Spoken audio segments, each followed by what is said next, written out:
Aileen na naging part ng klase natin, syempre, sa math source, di ba, math answer source, sa PowerPoint, sa mga words na alit, kay JB, isa pa, kay Ate Debs na suka source, sa suka, sa provider, tsaka sa interceder ng lahat. Kay Chu na kahit nag-walk out, carry pa rin. Carry bells. Tapos later ka Luis.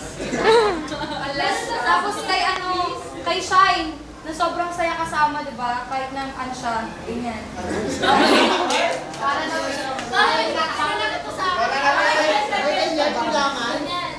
Ay, tagayin siya Shine, ganyan talaga siya.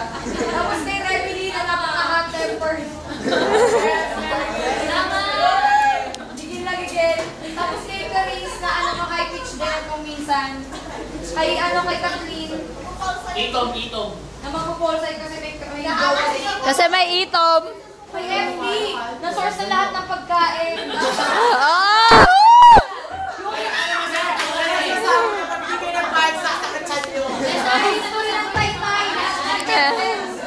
Tapos kay JB, siguro kay JB mapupunta yung Hank Award. Bat Award. Kay Tito JB. Kay Tito JB yung Hank Award. Ayun sa baklalis ka ba? Psychology. Pati kay Naija. Psychology bakla. Psychology. Naija, going to next year. Again.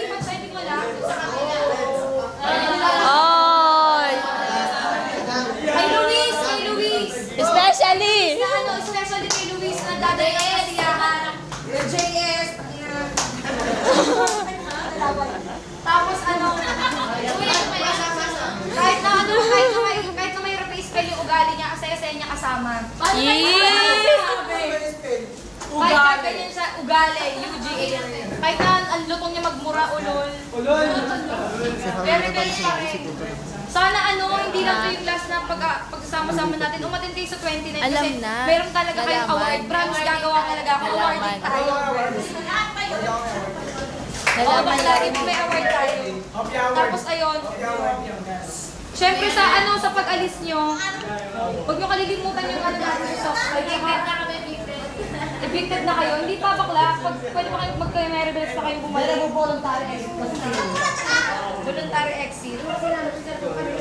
Ayun sa... pagbutihan nyo yung nyo, next career. Diba? Okay guys, pack up. Kung ano man naging posisyon nila, kailangan na respeto natin yan. Kasi buhay nila yun yan sa atin lang. Naging part sila sa atin. Ano ba yan? Pressure! Ayaw natin at yung gusto natin. So ano man yung maging desisyon nila, yung mga aalis talaga, irespeto natin kasi buhay nila yun. Pero ang hindi lang natin maaalis is yung naging part sila ng buhay natin. Although, sa katatawanan, sa kalungkutan, sa hirap, sa pagod, sa kalokohan. Diba, andyan tayo, we're like a team na kung saan team tayo for one goal, in one goal. Kaya ngayon nga lang, syempre, nakakalungkot talaga sa Oo, kailangan lang talaga natin tanggapin kasi sa una, maninibago tayo kasi bye-bye! Sa una maninibago tayo kasi paunti tayo ng paunti. Pero sana wag dumating sa time na yun na ang sockstad, lilima, or bilang na lang sa daliri. Sana hindi mangyari yun. I'm just hoping na sana hindi talaga mangyari. And ayun, thank you kay Ate Debbie.